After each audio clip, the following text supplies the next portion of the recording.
Virtual audience, good afternoon, and happy Juneteenth. Earlier today, we were at our HSC campus where Dr. Strayhorn presented to the members of our HSC team, and so we're so pleased to have him have done that, as we know that we are continuing to connect our campuses between Belknap and the HSC campus. My name is Lee Gill, and I'm Vice President of Institutional Equity here at the university.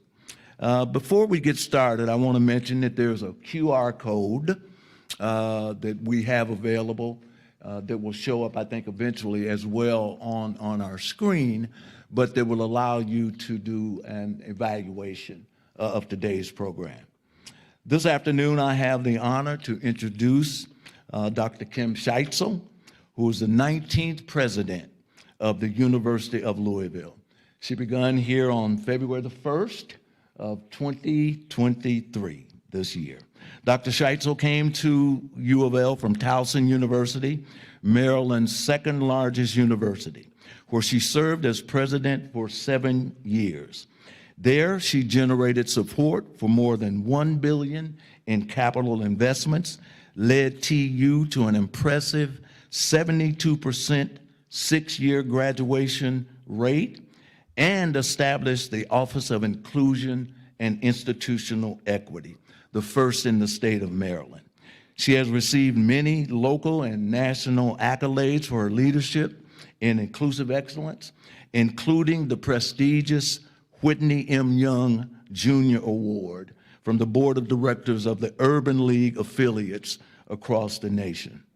Previously, she served as interim president, provost, and executive vice president of academic and student affairs at Eastern Michigan University, and has been dean of the University of Michigan Dearborn College of Business.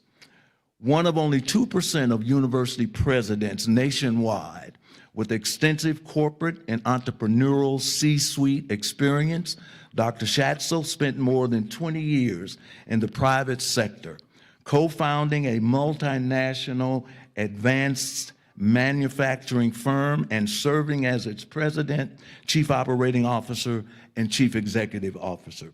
President Scheitzel holds a PhD in business administration from Michigan State University, a bachelor's degree from Washington University in St. Louis. She currently serves on boards of the Atlantic Coast Conference and Greater Louisville, Inc., several university-affiliated boards, and the Impetus for a Better Louisville. She also is a member of the President's Alliance on Higher Education and Immigration and the President's Trust of the American Association of Colleges and Universities. It is my profound pleasure to introduce to you the 19th president of this great university, President Kim Scheitzel.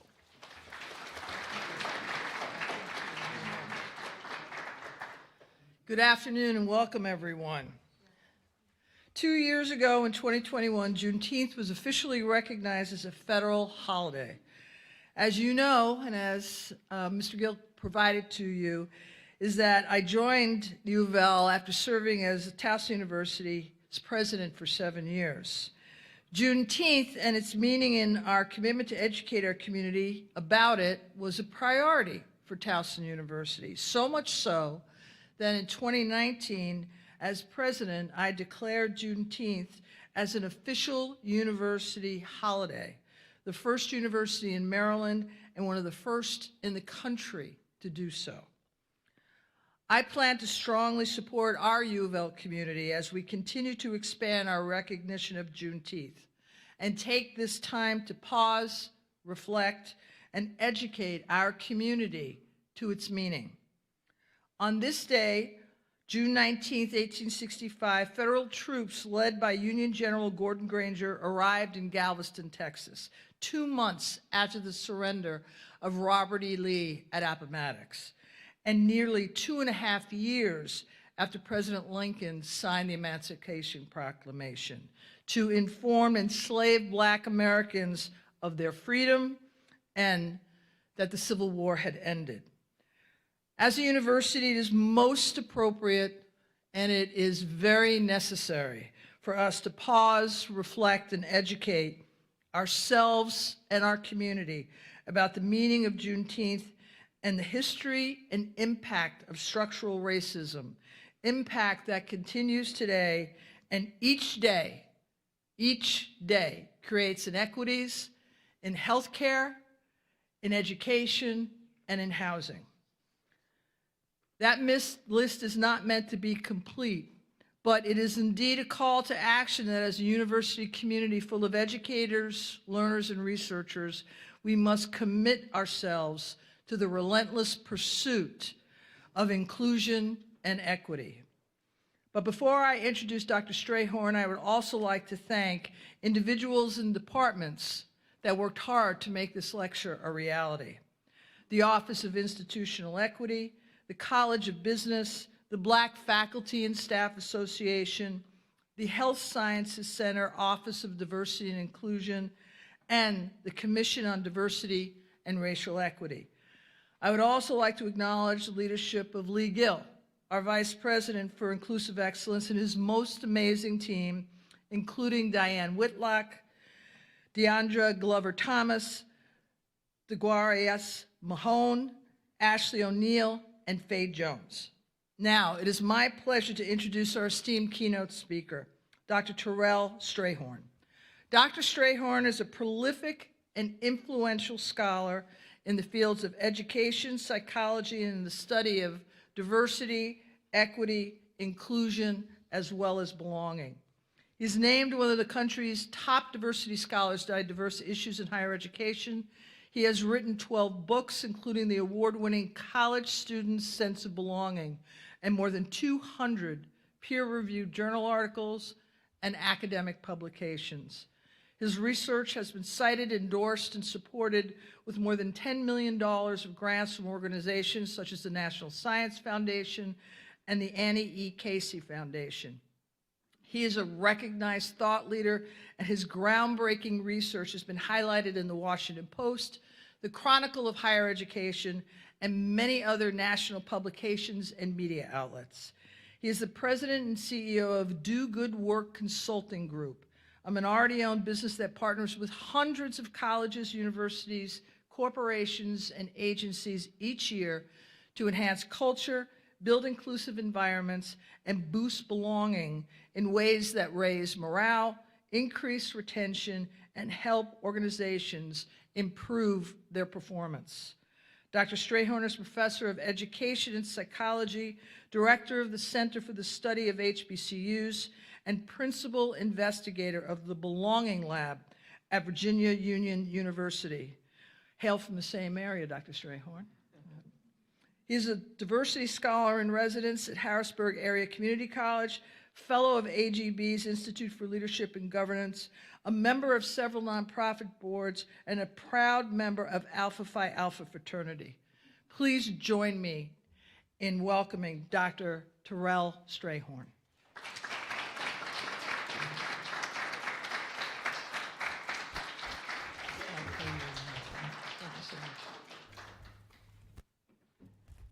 Thank you to the president, and I totally approve that message. First, a round of applause for that wonderful introduction, please. And I am so honored to be here and to have the opportunity to talk with you this afternoon about a really important topic that we will address and cover in our own way. Give me a second while I get things set up here. And that we will address in honor of Juneteenth. But before I get into the real subject matter that I want to cover today, I want to express some sincere thanks and gratitude to several key individuals and groups. First, it's been said before, but I want to thank my colleague and a major national collaborator in this important diversity work, Dr. Lee Gill. Let's clap for Dr. Gill, who serves as your vice president for institutional equity but has worked at many institutions, paving a way forward, creating conditions where all of us can thrive. And as an experienced administrator myself, I know that alongside any successful leader, there is an incredible dynamic cast of individuals who pull it all together and make it happen. So special thanks to Dr. Whitlock, to DeQuarius Mahone, to Ashley Deandra that I met earlier, and a whole bunch of other people. Can we clap for the entire team who all of this together today? All right, so I have in store for you what I hope promises to be a very exciting experience. I love being a professor. I absolutely am thrilled to be able to conduct high-quality, rigorous research on issues that are important to me, my community, to our field. It is my greatest honor to engage students, undergrad, master's, and doctoral students along the way, to train them who go on to train others. That kind of work is incredibly and profoundly rewarding for me.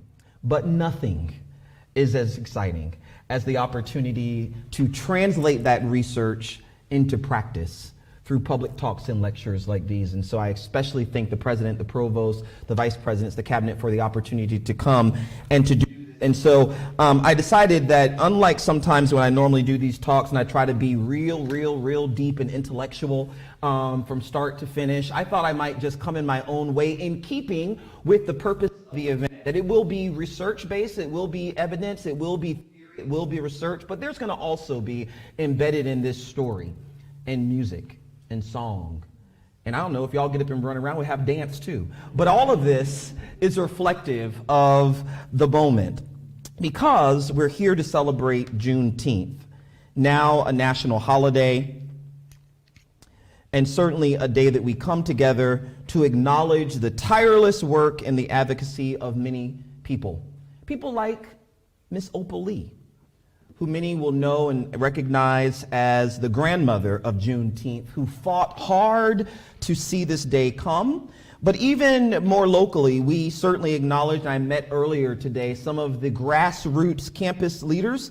So I want to pause and celebrate the University of Louisville's Student Government Association, the Black Faculty and Staff Association, the Black and Brown Honors Society, and those who worked with the president and cabinet in 2021 to ensure that Juneteenth is recognized at this institution as a holiday. Let's clap and celebrate those tremendous strides as well. But the question arises, what's Juneteenth anyway? So let's continue now into the sort of subject matter, heart of the matter. And first, happy Juneteenth. Juneteenth, now a federal holiday in the United States, is that long-awaited result of legislation that was passed by Congress on June 16th, 2021. Listen to this, amid a great pandemic, we'll all remember that, and signed into law by President Biden on June 17th, just in time to celebrate the first federal holiday on June 19th, 2021. And although the holiday has passed, it was yesterday, we celebrate and commemorate this watershed moment, this watershed event today, perhaps even all week, because the University of Louisville, like many public institutions, was closed in its honor. So I certainly hope that each and every one of you had a purposeful, a wonderful Juneteenth, a day on and a day off. As we gather here for the third now anniversary of the federal holiday, I think it's important to note that Juneteenth has been celebrated in Black communities all across this country for many years. In fact, there's clear historical evidence, and I know there's some historians in the audience, that there were Juneteenth celebrations, not going by that name, but Juneteenth celebrations in Texas as early as June 19th, 1866. It was established as a state holiday in Texas in 1980, and with other states later declaring it a day of observation. These observances, though, they ran the gamut. But the holiday was originally celebrated with things like prayer meetings, church services, family gatherings, food festivals, inspiring speeches, check, brand new clothes to represent newfound freedom, red juice to represent the blood of those who lost or gave their lives in this vicious struggle, eternal struggle toward racial equity and equality. And importantly, there was and always will be singing of spirituals. Spirituals like, people get ready, there's a train a-coming, picking up passengers from coast to coast. People get ready, there's a freedom train a-coming. Don't need no ticket, you just thank the Lord. These are songs that people turn to in dark times, because these songs and their words provided light, hope. And it's Juneteenth where we come together in spaces like this to remember the day when slavery was, listen, fully and finally pronounced dead in America. And this calls for a bit of interrogation, a bit of critical analysis of the dangerous single story and incomplete histories that get taught, not in this place, but in other places, that get taught and circulated in some public schools across the country, that have been told time and time again, that present us with a watered down version of American history, a politically pointed version or recounting of the Civil War, and even race-neutral recollections of an albeit difficult, painful, and embarrassing gash in the face of the American dream called slavery. Slavery is and was real. And its effects continue to impact, shape, and affect our lives, all of our lives, today. Here's the truth.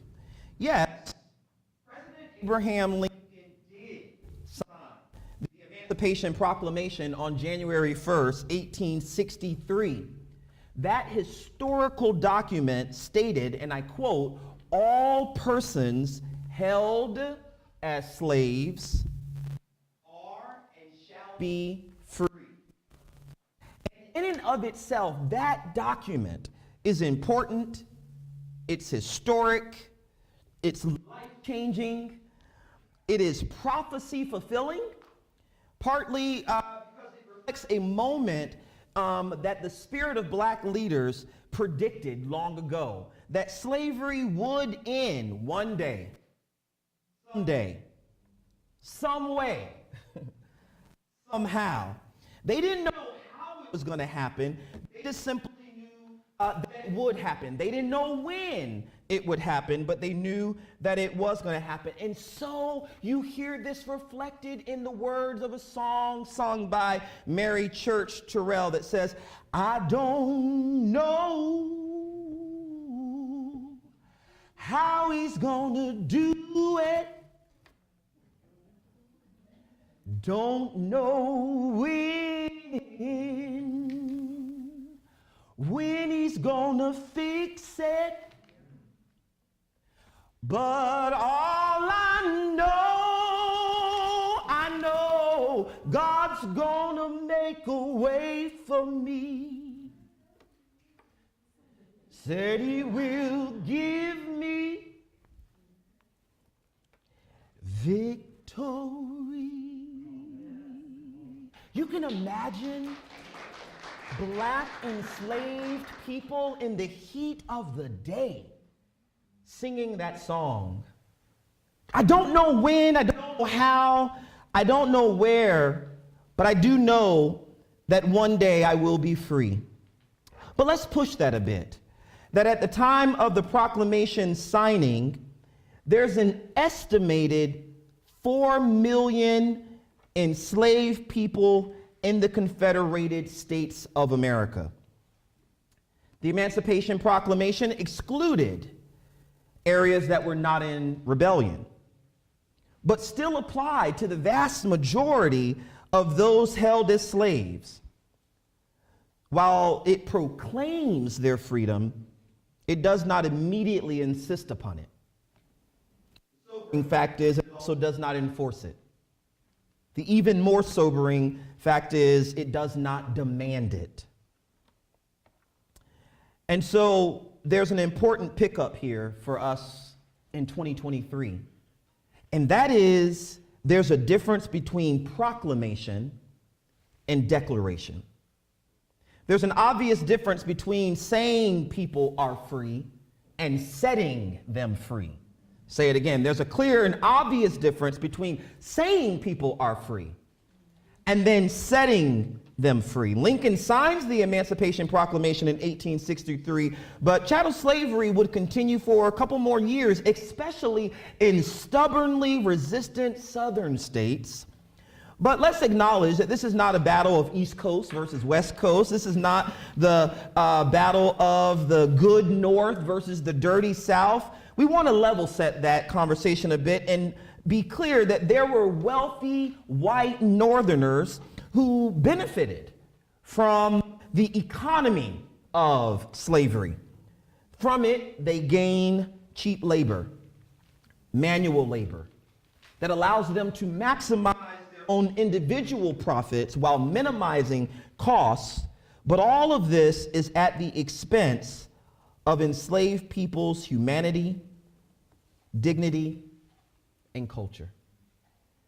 Lincoln signs the proclamation, friends, in 1863, but it's a proclamation, which in a very legal sense, for those of you who are legal scholars, been to law school, is the lowest level of executive action, usually typically reserved for ceremonial purposes. Doesn't carry any legal effect at all. So the document proclaims enslaved people to be free, and that's important. That is not to diminish the importance of the president signing a document to proclaim this free. It would take years for white slave owners to apply and then set them free. Those closest to Lincoln's announcement, he made it in Washington, D.C., would be affected first. And there's estimates of that immediately 25 to 30,000 black enslaved folks were set free. They would travel, though, this message of what Lincoln did. We didn't have, believe it or not, iPhones and Androids back then. So word about what Lincoln did traveled, especially in black communities, through one of our most powerful channels, oral tradition, spoken word, word of mouth, even some gossip. So a shout out to all of the artists, all of the artists, all the spoken word artists and gossips out there, because there was no universal access to telegraphs or to iPhones or to social media, Siri, Alexa, all of them, the nightly news. So the message was being carried had to go through people. But interestingly enough, the message that was being carried disrupted the status quo. It threatened the existing economic system that benefited one race over another. It spoke truth to power. And it sought to empower the disempowered and to make room at the table for the dispossessed. So here's an important pickup number 2 for those of us in 2023, and that is that there will always be resistance to change in societies built on things staying the same. That when the status quo benefits one group that's in power, there will always be resistance to change when it threatens that success. There's an important message there that echoes and affirms the words of Frederick Douglass, who in an 1857 speech says this: if there is no struggle, there is no progress. That those who profess to favor freedom and yet deprecate agitation are men who want crops without plowing up the ground. There are people who want rain without thunder and lightning. They want the ocean without the awful roar of its many waters. That without some challenge, without some work, there can be no progress. What we learned from the Emancipation Proclamation that's shown in General Gordon Granger's General Order Number 3, and it still applies to this day, that power concedes nothing without a demand. Power does not give itself up without demand. It takes work, and as Douglas predicted, it never has and it never will. So it takes another 2 years, friends, before enslaved people in Texas, namely Galveston, Texas, will be set free. And that's when General Granger comes and announces Order Number 3 that states, the people of Texas are informed that all slaves are free. This involves an absolute equality of personal rights and rights of property. For these reasons and more, Juneteenth is also called Emancipation Day, Black Independence Day, Freedom Day. Can you imagine the emotions, the feelings, the reaction of Black enslaved people in Texas on that day in June? Have you ever been to Texas in June? 114 degrees by day. The low of the day is 95. And can you imagine being these enslaved persons? You wake up being held as property, but you end the day a freed person. Notice I said freed. Notice I said freed, not free. To acknowledge the institutionalized containment of enslaved people at the time.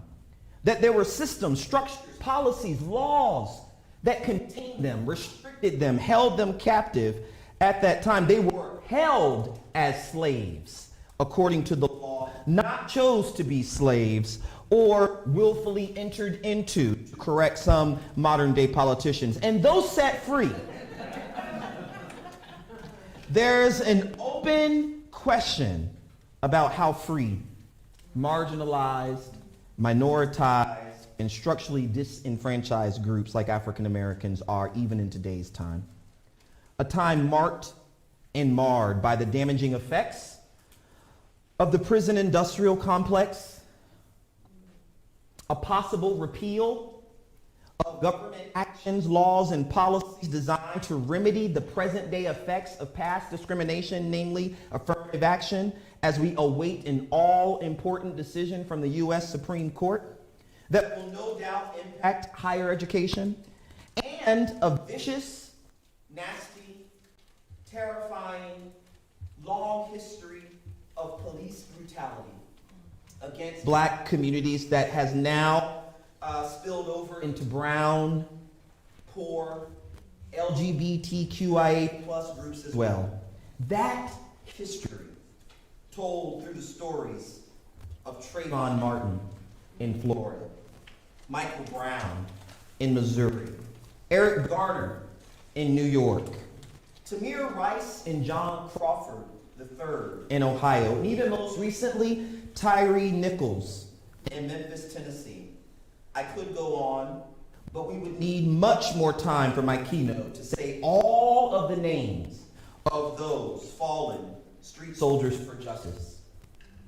But I would be remiss if I did not acknowledge in this moment, in this space, in this time, the life, legacy, and light, Breonna Taylor, here in Kentucky. Even in Louisville. We say her name and we hold space in her memory.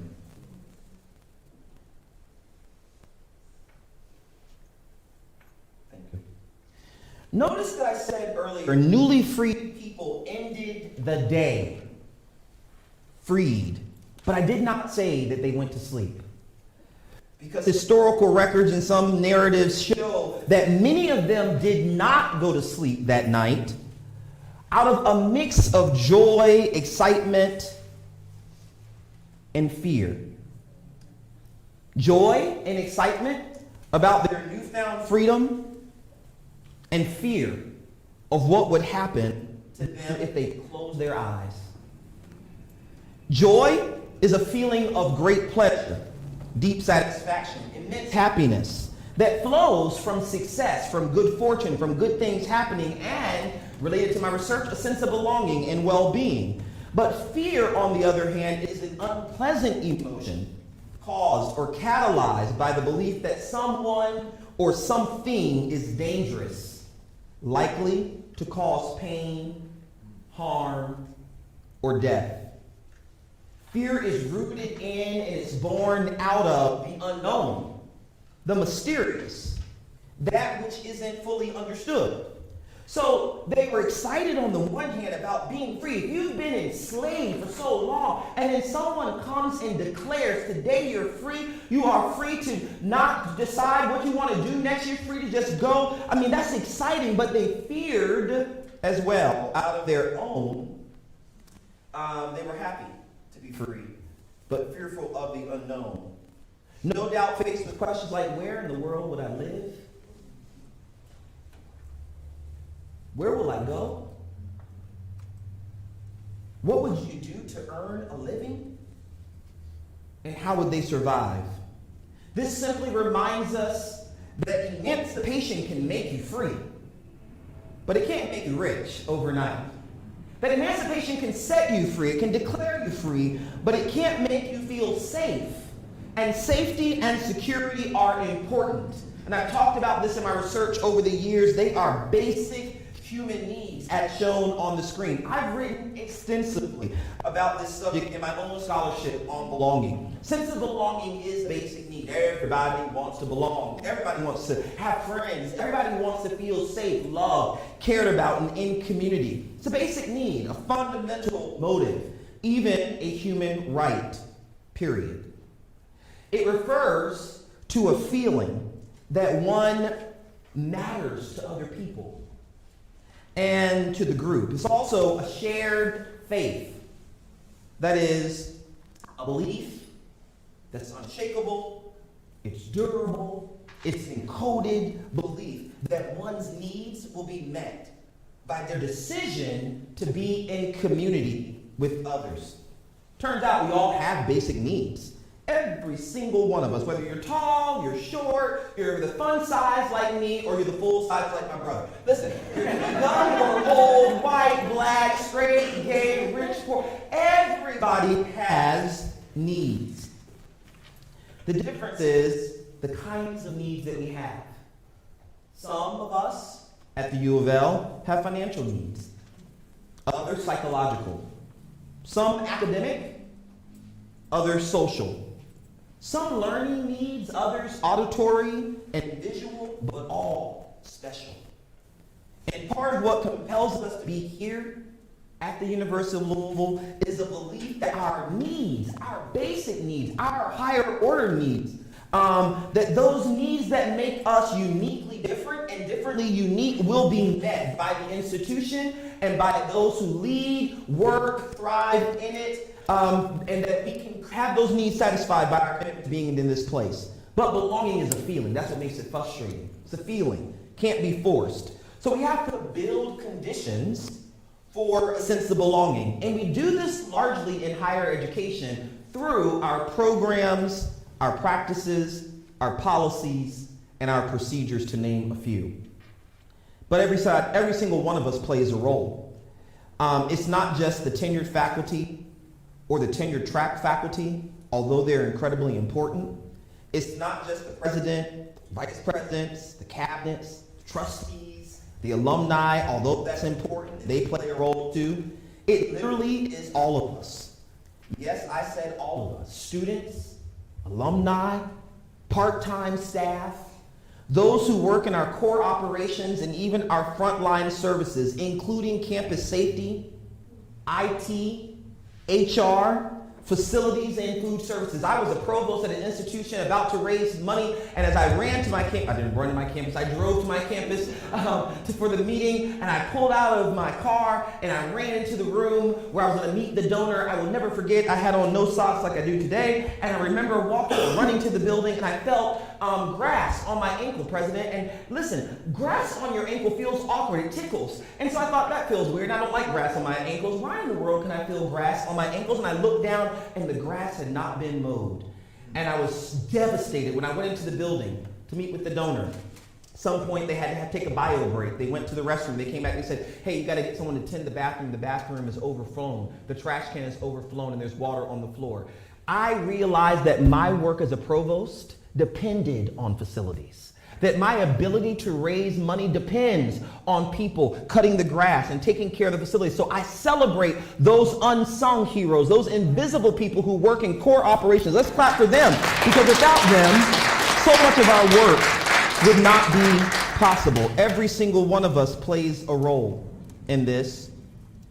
But it turns out it's not just in my own campus where I realized this. I was at California State Maritime University on the West Coast and to give a keynote lecture, and they treated me to lunch in one of the campus cafeterias. There I met an older black woman named Miss Wilma, who worked in the kitchen, as they said. When we got to the cafeteria, I watched Miss Wilma activate black girl magic like so many women and so many women of color have done down through the centuries. One student entered the cafeteria, and Miss Wilma looked over at him and said, hey, Jason, how'd it go with your test? He says, oh, man, I think I did okay. And while listening to him, she swipes potatoes and gravy and roast on his plate without skipping a beat. She reaches across to give him his food and points out, now look here, honey, I gave you a little extra gravy because you had such a hard test. Then she looks left and cups her face and says, Marcus, how you doing, honey? And she said, I've got your favorite, some corn. I'm going to give you a little extra because today's Tuesday. You got practice today, don't you?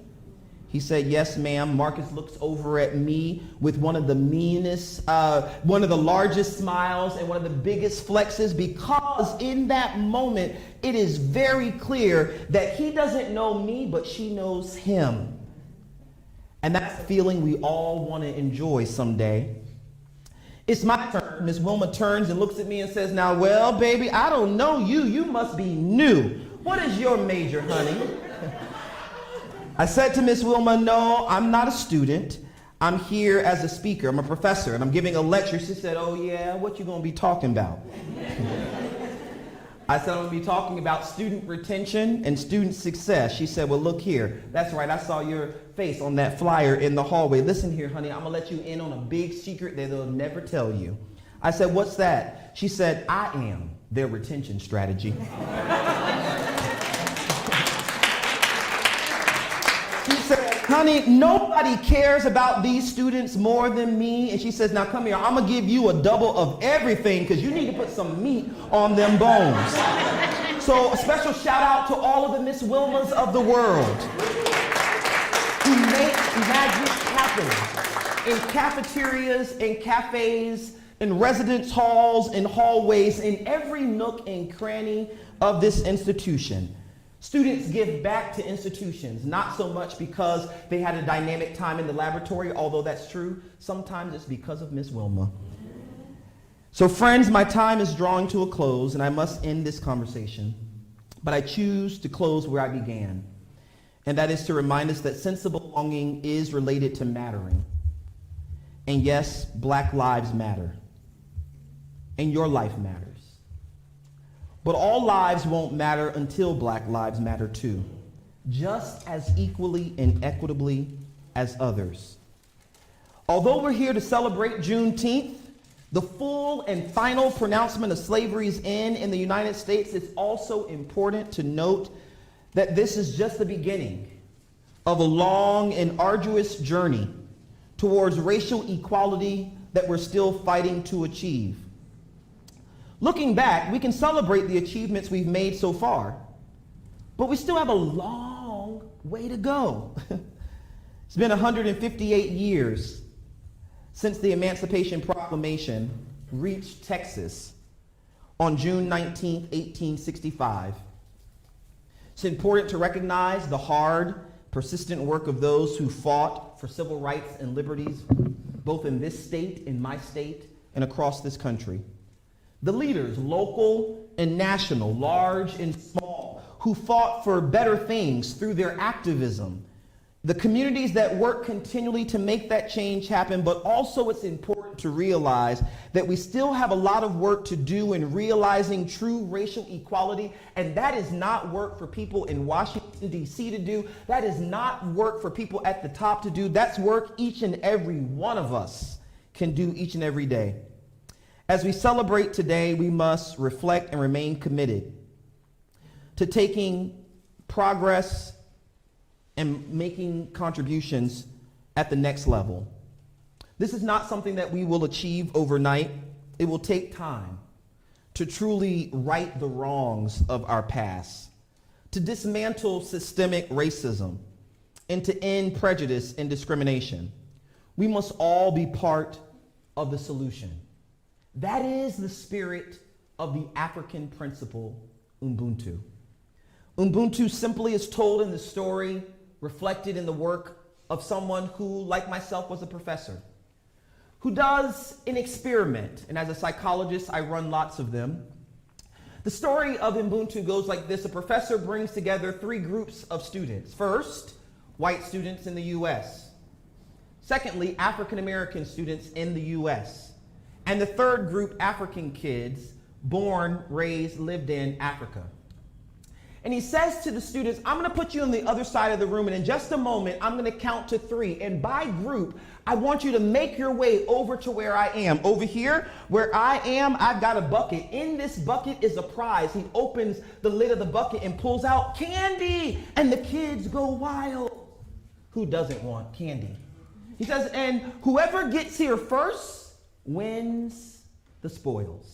He starts with the white kids first. These are kindergartners, first grade, second grade, little kids. And he counts to 3, 1, 2, 3. And before you know it, friends at U of L, the kids take off running. But listen, because of their unfettered competition in fighting for the candy, Joshua grabs Sarah by her hair, throws her backward. A boy grabs a girl by her hair, and they start trampling over each other and pushing each other and shoving each other. And before you know it, Chris gets to the finish line.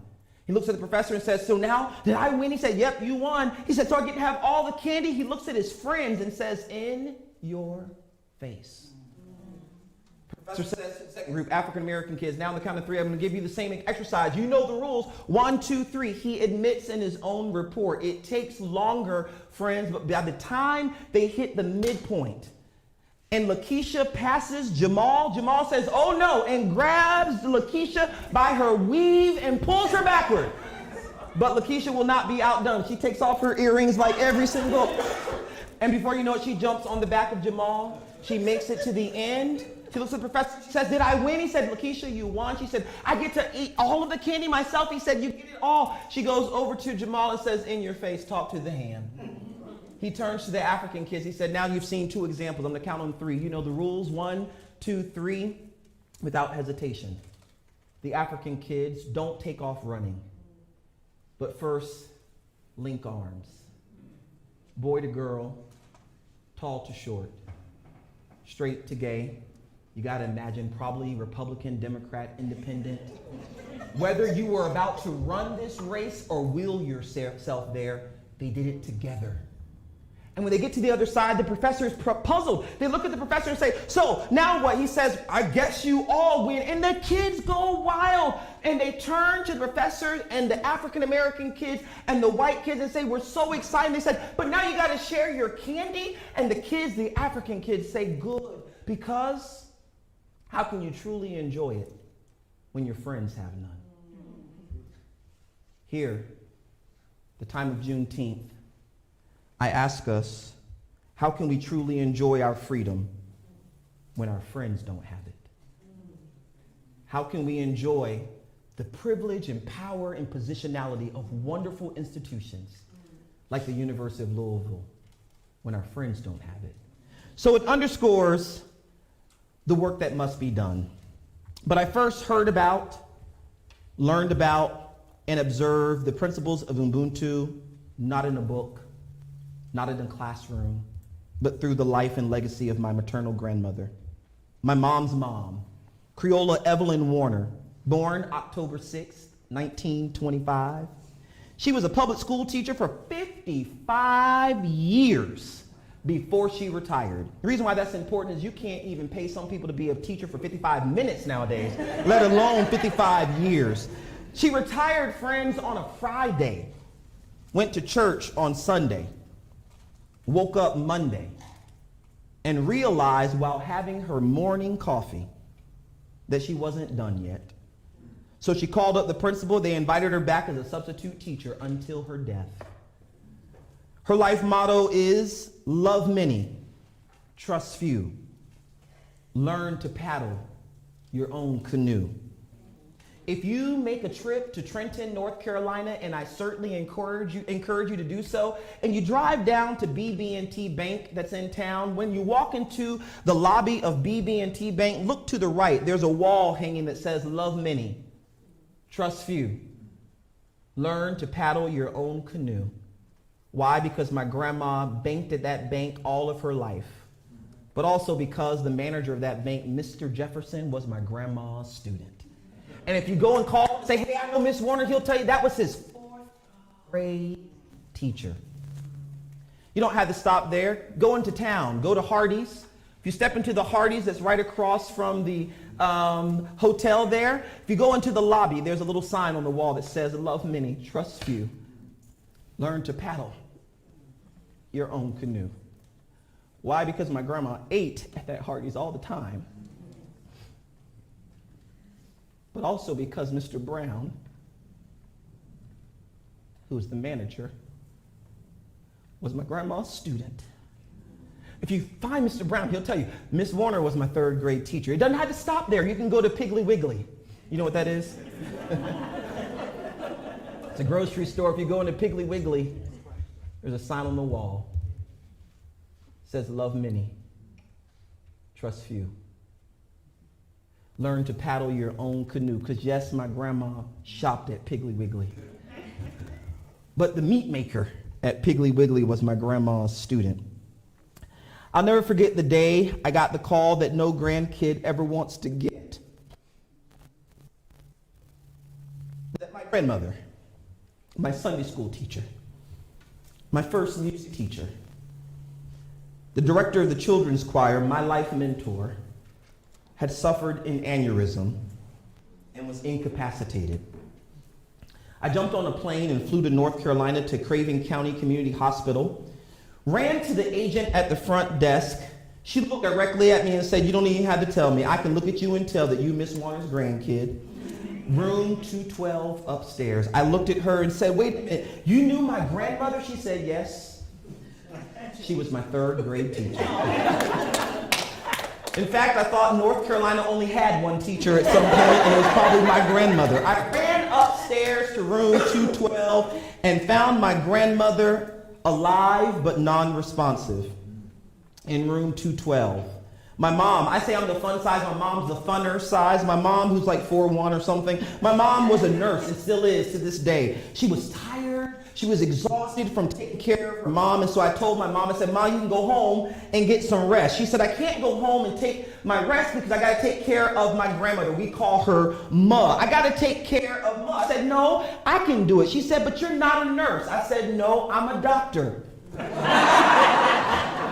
So the doctor sent the nurse home, and I'm not too proud to tell you on this Juneteenth, I did what my grandma did for so many. I took care of her. I washed her face, cleaned up her messes, changed her diapers. I told people to keep it down so she could rest. One night in the hospital, I felt compelled, President Provost, Vice President, felt compelled to stay close to my grandmother. So rather than sleep in the cot that was on the other side of the room, I pulled up a chair next to her bed and held her hand. I'll admit it was not a comfortable chair, but I came to remind some people on this Juneteenth that sometimes we've got to sit in some uncomfortable seats so that someone else can enjoy the bed. That sometimes we've got to pull up a seat and they will create a chair, or they'll put a chair at the table for you. But other times you got to bring your own chair, to quote Shirley Chisholm. And I sat beside my grandmother in the bed and I held her hand. And I held her hand until I drifted off to sleep. And then, as I started to nod, I was awakened by the most erratic, the most violent, the most strong shaking of my grandmother's hand I will ever remember. I remember looking at the clock, it said 1:17 a.m. I looked at my grandmother who had not talked in weeks and I said, "Ma, are you okay?" And my grandmother, through the stillness of the night, said, "Hey, Rail." I thought my grandmother was coming back to life, and before I could reach to press the button for the nurse, my grandmother snatched me back in her direction, and she said, "Baby, it's time to get your lesson out now. I want you to sing my favorite song, a song that she had taught me when I was 7 years old, a song that she would tell me Fannie Lou Hamer and others would sing to remind themselves of their soon coming freedom and their understanding that being free is a mindset." And though visiting hours were well past over, when my grandmother told me to do something, I did it. That's why I'm alive today. So I held her hand, and through the stillness of the night, she didn't have to tell me which song it was. My grandma just told me, "Sing, baby." And before you know it, I said, "This little light of mine, I'm gonna let it shine." She rocked as I sang, "This little light of mine, I'm going to let it shine." She talked as I sang, "This little light of mine, I'm gonna let it shine, let it shine, let it shine, let it shine."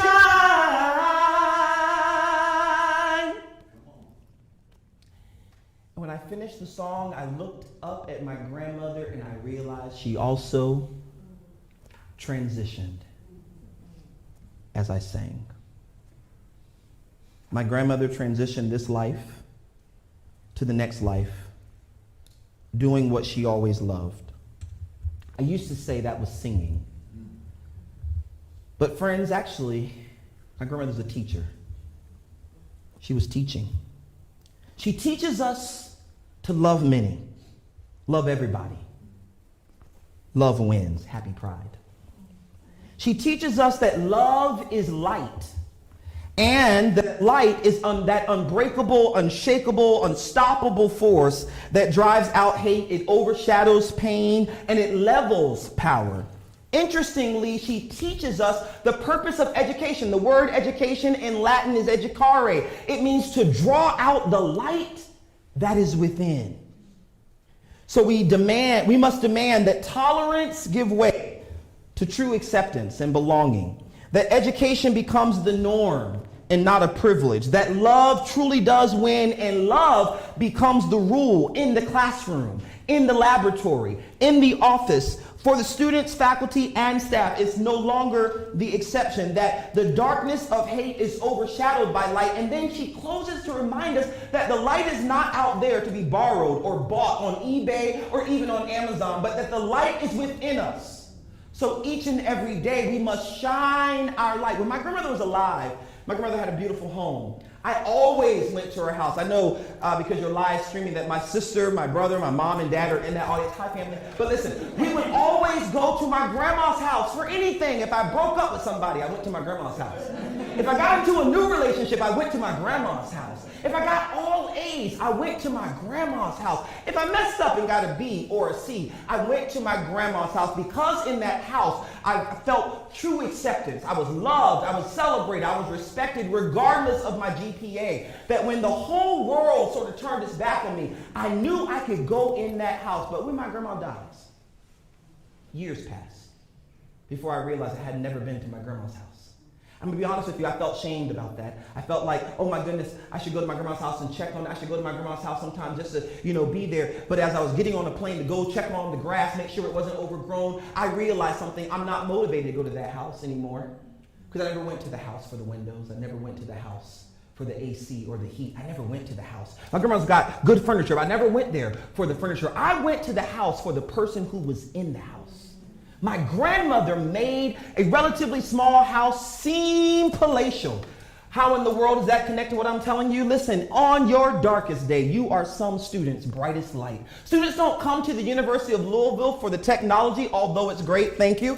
They don't come here for the aquatic fitness centers or the residence halls, although that does motivate them to apply. They come and they stay because of you. It's the faculty who care. It's the staff who go above and beyond the call of duty. It is the students and the peers who connect and tear down these silos that divide us and create communities like the center, the LGBT center, the women's center, the cultural center that I saw earlier. And so we realize that each and every day we must shine our light from within to the outside, because it's only then that true education happens. Happy Juneteenth.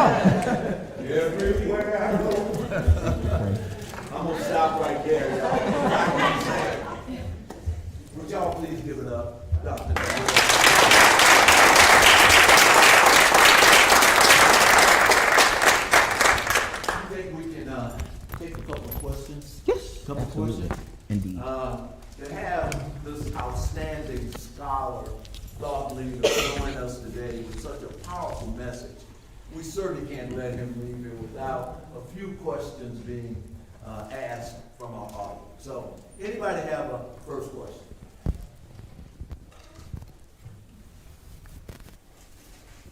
We got a feeling so good now they can't ask questions. This is not this group. First question, anyone? Anyone? Yes, Diane. I'll ask the question, even though I've had lots of opportunities. But, one of the reasons why I'm so impressed with Dr. Strayhorn is his work on college student sense of belonging. Mm-hmm. And so given that, just curious to know, what put you on that path as it relates to your research and your scholarship? It's a great question. Thank you, Dr. Whitlock, for that. So early on in my career, I started my career at the University of Tennessee, Knoxville, as a tenure track assistant professor in education.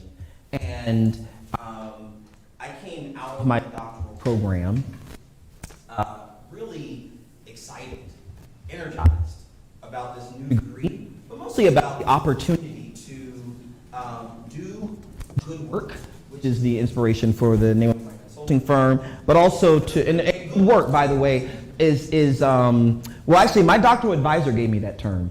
One day as I'm finishing up my doctoral, my advisor it's relevant to conversation in a way. He's probably in his 90s now, old white Texan. Looks like Hulk Hogan, but the old version. I mean, like got the gold hair and everything. We couldn't be more different, but together we made sense. And I knew he could be my advisor. I wanted him to be my advisor, but I knew that he truly was more than just a contractual assignment to me. The day that he called me into his office and he gave me a book. He said, I'm retiring now, so I'm going to give you all my books. And I said, all of your books? He said, yeah, all the ones that you want. What a gift to give to a doctoral student who aspires to be a faculty member, to give them a library. He said, yep, each and every time we come together to talk about your dissertation, I want you to take a couple of books. He said, but this one I chose for you. One is a book on student retention. He said, because I think you're going to do work on student success. I think that's what it seems like you're doing that in your dissertation. Your ideas are wise. Your ideas are good. I think you have something to say. Can't tell you the power of, I'm black. Write that down in your notes if you didn't notice that. So as a black, fun-sized, relatively young professional, for an older white professor to look at me and say, you can be what I am, was powerful, because it's hard to be something you've never seen. Yeah. But it's not impossible, especially when other people give you that example. So he introduces me to my future self through a book. And he says, but that's not it. Turn the cover and look at the copyright of the book. So I turned it in, I looked at the year, I said, okay. He said, isn't that year significant to you? It was the year I was born. And so for him to communicate, as we would say today, I see you, and I know you. He doesn't say those words, but through his actions, he demonstrates it. I realized, man, I felt like I belonged. I felt like I could do this, but Don never said those words to me. So what I realized is everybody wants to belong. Everybody wants to matter. Everybody wants to feel celebrated. Everybody wants to know that their contributions are seen, recognized, and making a difference, and that we don't have to say those words all the time. What we really need are environments, conditions, systems, structures, policies, programs that communicate that on our behalf. And so as I started doing the work on student success, learning from students who trusted me with their survey results and their stories and interviews, I realized, oh, by the way, my grandmother's a choir director, I'm a choir director. And so the scholar and the choir director come together periodically. And I remember doing this work, qualitative analysis, and I thought, man, I'm a quantitative researcher. I don't know how to do qualitative analysis, but at some point, someone told it to me like this, and it resonated because I'm a music major. They said, you have all of these words through these interviews, and they're just like sopranos, altos, tenors, and basses. Bring them together in some sort of chorus or harmony. What are they saying to you? So I sat there and I listened to the data. Before you know it, students, whether they were African American students at predominantly white institutions, were talking about the importance of support and community and connectedness. LGBTQIA2S+ students of color were telling me safety, security, mattering. Low income, no income students, even in rich places like Nashville, Tennessee, were telling me through surveys and interviews, listen, I can have all the grades I want in the world. It won't matter if I feel invisible, cold, hollowed out. Those are the themes that you see in that model. So it was my work and the analysis that led to the refrain or the chorus around belonging. In fact, my contract for that book was called The Evolving Challenges of Black College Students, Part 2. It was a follow-up to my 2011 book. But as I started writing, I realized by that time I had studied black students and gay students and tall students and short students and Latinx students and economically disadvantaged students. And so I literally was writing stuff thinking I'm talking about black students. I'm like, oh wait, this is not a black student study. This is before intersectionality meant anything to me. So it turns out because we have now admitted students, I used to say we open the doors of access, but friends, we do not open the doors of access in higher education. That is not the story of higher education. Women earn access to higher education in the 1920s because they tore down the doors, because they burned down the doors, because they marched down the doors. We watched those lessons. In the 50s and 60s, African Americans literally had to knock down the doors, tear down buildings in higher education. Why is that important? I told you earlier, there will always be resistance to change.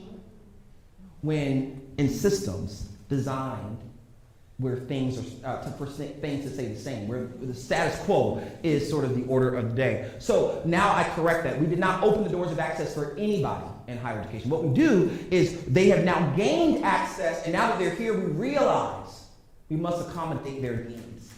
And out of our desire to accommodate their needs, I learned we do a good job thinking about students' academic needs. We do a relatively good job thinking about their financial needs, except we only got so much money.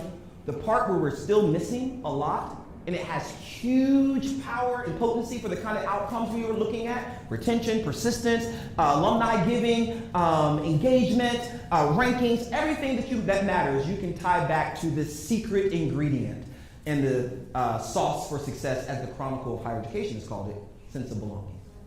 And it's that factor over which we have some control. Because it turns out you can't decide where a student's going to grow up. You can't pick their zip code. It's illegal to go into their families and take them out of one family and move them to another one because you decide to recruit from that zip code, right? You can't change their race. You can't change but you can change the conditions where they can feel a sense of belonging. And so for me, that work has been so important and inspiring. But as I said to the group this morning, it's not just for students.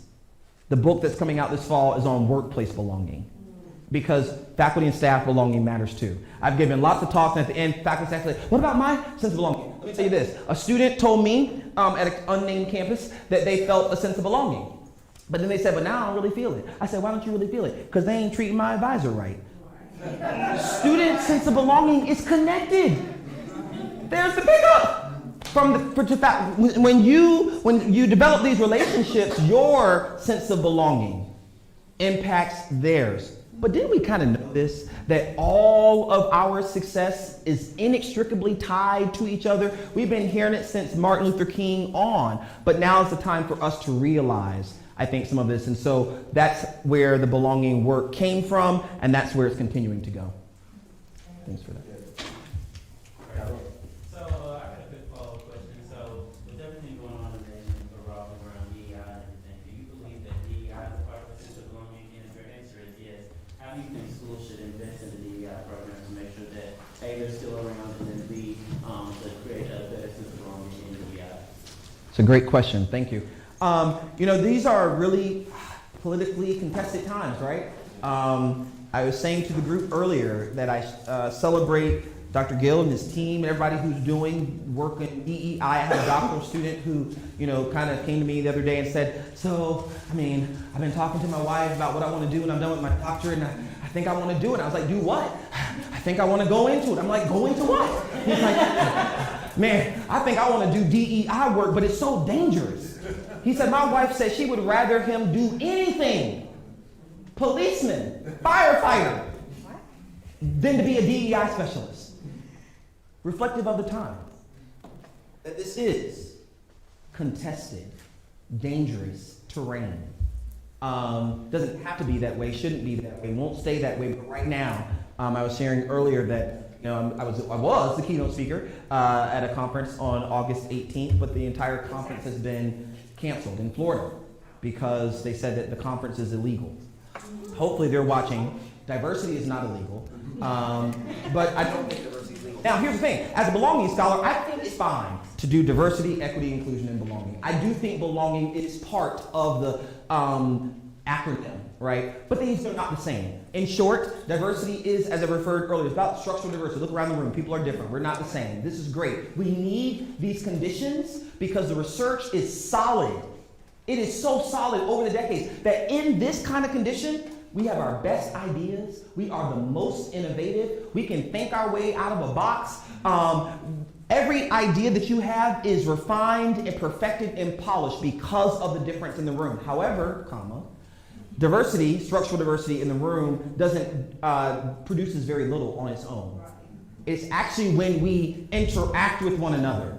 So we got to engage. And so shout out to all the faculty, part-time, full-time, contract, online, in person, who do a good job of making sure that when students come together, that they're engaging one another, that they're having meaningful conversation, that they're engaging in cooperative and collaborative learning. Those are promising practices that produce the outcomes that we desire.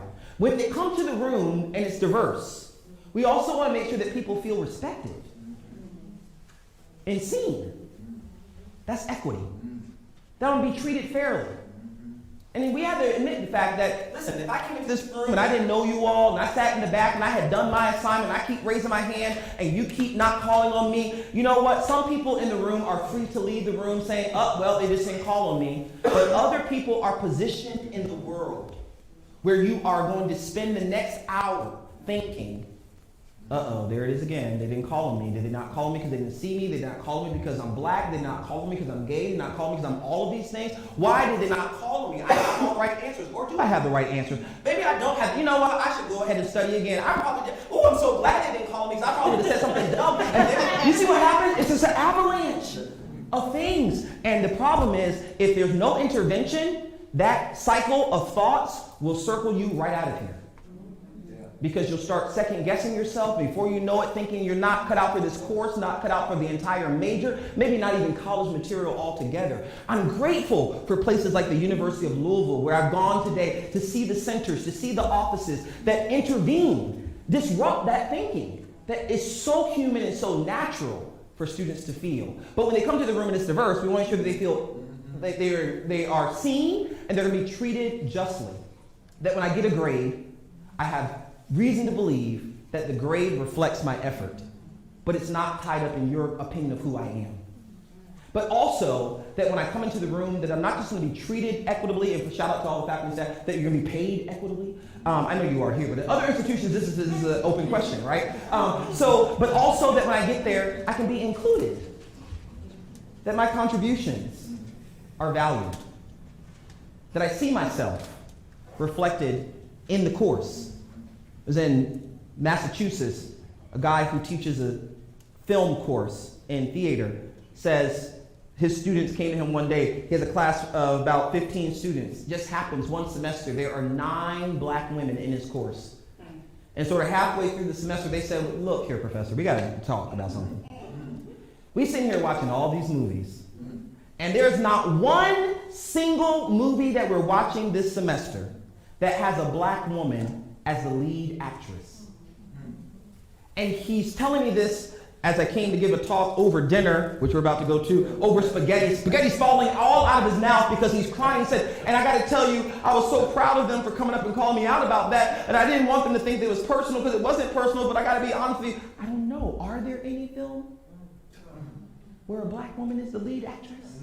Can you help me? And I said, I could, but I won't. Here's why. I think what you just had, this is a gift. Your students gave you a gift as an instructor. I hope that you'll go back into the classroom and continue the conversation with them. It's not a critique. They're not attacking you. There's no need to call the campus security or the dean, which happens at too many institutions in this country. But rather, go back and continue the conversation. Tell them, man, I'm so excited you all called me out about that now. I need your help. I don't know where the films are, but I bet you do. And if you do, can we start? And he writes me, becomes my pen pal. I write about it in the second edition of the book. The guy is so excited because the students are like, oh, absolutely. And they start sending him links and YouTubes to videos because every single student wants to feel a sense of belonging. And one way they feel it is when they see themselves reflected in the class. And it's not just a film that they'll watch or speakers they'll hear. It was a first-generation Latinx with big brown eyes at Vanderbilt who called me out one day to talk and said, there's one other place I want to see myself, Doc. It's at the front of the classroom. I need the institutions to do the hard work, to build pathways to the professoriate and pathways to the professional roles so that as I'm walking down the hall and I'm meeting directors and I'm meeting assistant and associate directors, because everybody of color can't be trapped at the coordinator level. But that I'm seeing a progression of people. And if you don't know it, I came here because Dr. Gill invited me to tell you our students are watching us. And they're paying attention. They are paying attention. Listen, I went to my institution. I'm going to go back to my microphone. This one. I was, as the provost, I went up and I said, oh, welcome to the where students are centered and you belong here and you matter. And when I was done, one of the students said, would you stop? And so that's disrespectful. No, it's not disrespectful. Continue. What's wrong? How in the world can you say that we matter when in, I can't remember, the science building room 332, the water's been dripping from the ceiling all year long and they still haven't fixed it. The moment she had the courage to break the ice, somebody in the back said, oh yeah, it's over in the technology building too. And before you know it, I had all of these complaints coming at me. What am I telling you? It's hard to tell people that they matter and that you care about them and that they're centered when they can barely see in their office because the lights won't be fixed. They can't sit comfortably at the computer that we force them to be at because it's not ergonomically designed for their body.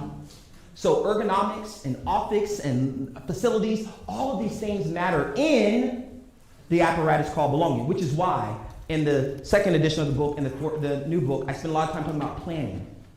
Belonging is a feeling. It cannot be forced, but it must be planned. It must be intentional.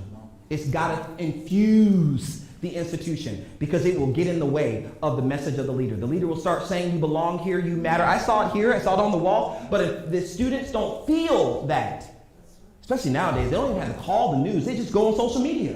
Put you on blast, and before you know it, nobody's applying to your institution, right? These are the dangerous times we're living in. So I think that diversity, equity, inclusion gives way to belonging. Belonging ties the bow by saying, yes, we want it to be diverse. Yes, we want it to be just. Yes, we want to be included. But at the end, I got to be able to show up just as I am. I'm grateful for the 2 presidents I've served as provosts, because neither of them ever asked me. The time I had long hair braided up, they never told me to cut my hair. I could still be chief academic officer. My mom raised a son who loves jewelry. I think my mom wanted, there are pictures of me as a baby, like 3 months old with a necklace on and a bracelet on. I think my mom wanted a girl but got a boy. I'm not sure what happened there, but I'm gonna tell you this, what happens is it socializes you to break binaries. That was before being non-binary or whatever I might call it is. I just simply like jewelry. Has nothing to do with my sexuality or my gender identity. I like jewelry, and I wear it as a chief academic officer, as a professor, and let me tell you, I will not take it off. Why? Because one day I almost did. And President, I had a student attack me in the hall, and she said, don't you take that ring off. I said, why? She said, because when you wear your jewelry the way you are and show up authentically as you, bro, I'm her provost. She's talking about bro. When you show up authentically you, it makes me feel safe being myself. So for somebody here, you don't even know you are creating space for others to feel safe to be themselves. And to me, if that's what DE, I, and B do, that's what we want for every student, every faculty, and every staff at our institutions. Thanks for that.